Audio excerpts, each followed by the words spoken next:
17,000 को बलिदान दिन सक्ने चाहिँ योद्धाहरूको पार्टी। तपाईहरुले 76 जनाले बलिदान दिँदाखेरि रगतको बलिदान भएको छ, हामीले सम्मान गरेका छौं। तर तपाईहरुले 17,000 को बलिदानबाट यो देशमा 240 वर्षको चाहिँ राजतन्त्र फालेर संसदवादी दलहरूलाई साइजिङ गरेर यो परिवर्तन ल्याउने ती योद्धाहरूलाई अपमान गर्नुभयो भने तपाईको रगतको पनि अपमान हुन्छ यो देशमा।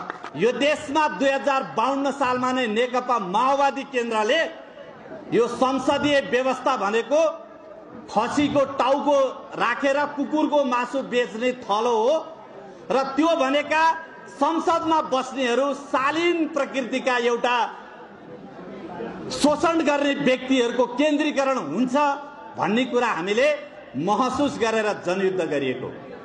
त्यसैको धरातलमा हामीले यो देशमा 240 वर्षको राजतन्त्रात्मक व्यवस्था फालेर संसदवादी दलहरूलाई पनि नयाँ व्यवस्थामा आउन बाध्य पारिएको हो र हामीले कम्तीमा पनि अहिले यो संविधान निर्माण गर्दाखेरि धेरैवटा विषय मध्ये प्रत्यक्ष कार्यकारिणी राष्ट्रपति र यो देशलाई स्थायी शासनमा लैजानुपर्छ र संसदीय व्यवस्थाको निरन्तरता दिनु हुँदैन भनेर एजेन्डा उठाउने पार्टी। 17,000 को बलिदान दिन सक्ने चाहिँ योद्धाहरूको पार्टी। तपाईहरुले 76 जनाले बलिदान दिँदाखेरि रगतको बलिदान भएको छ, हामीले सम्मान गरेका छौं।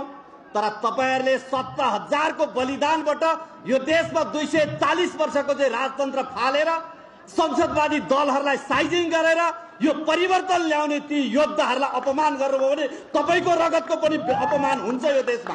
गर्नेवाला छन्, यो कुरा ख्याल गर्नुहोस्। यदि यो कुरा ख्याल गर्नु भएन भने जसरी 2064 सालमा पहिलो संविधान सभा मार्फत नेकपा माओवादी केन्द्रको अत्याधिक मत थियो, कार्यकारी प्रधानमन्त्री या राष्ट्रपति बनाउने मत थियो, त्यसलाई खेलाउँदै खेलाउँदै खेलाउँदै 2072 सालमा 2070 को दोस्रो संविधान सभाको चुनाव पछाडि 2072 सालमा ल्याएर प्रत्यक्ष कार्यकारिणीलाई हटाइयो।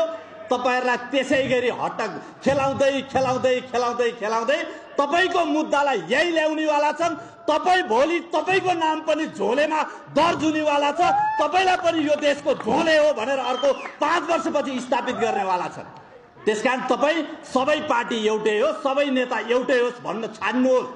यो देशको प्रत्यक्ष कार्यकारिणी राष्ट्रपतिको असली हकदार, असली निर्माणकर्ता, असली एजेन्डा बोक्नेवाला पार्टी नेकपा माओवादी केन्द्र हो। अध्यक्ष कमरेड प्रचण्ड हो, आउनुहोस्, केन्द्रित हुनुहोस्।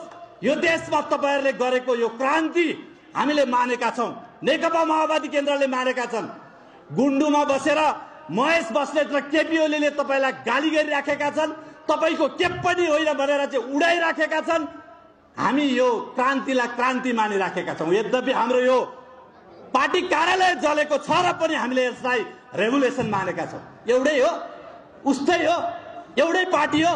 यो छोड्नुहोस् र माओवादी केन्द्र यो एजेन्डाको पक्षधर हो भन्ने कुरा मान्नुहोस्, केन्द्रीकरण हुनुहोस्। तपाईले बेलामा बुद्धि पुर्याएर आउँदो चुनावमा नेकपा माओवादी केन्द्रसँग सम्पूर्ण जेनजी केन्द्रित हुनुभयो भने मलाई लाग्छ हामी 2/3 मत ल्याउन सक्छौं। 2/3 मत नल्याइकन यो देशमा प्रत्यक्ष कार्यकारिणी राष्ट्रपति प्रधानमन्त्री के पनि हुनेवाला छैन।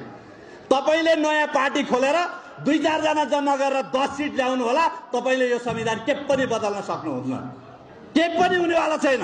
त्यसकारण विकेन्द्रीकृत खुद्रा पसल थाप्न छोड्नुहोस् र यो एजेन्डाको असली नेतृत्वसँग सहभागी हुनुहोस् र यो सद्बुद्धि यो दीपावलीको सन्दर्भमा तपाईहरु सबैलाई आओस् भन्ने कुराको शुभकामना व्यक्त गर्दै म आफ्नो भनाइ अन्त गर्छु। धन्यवाद।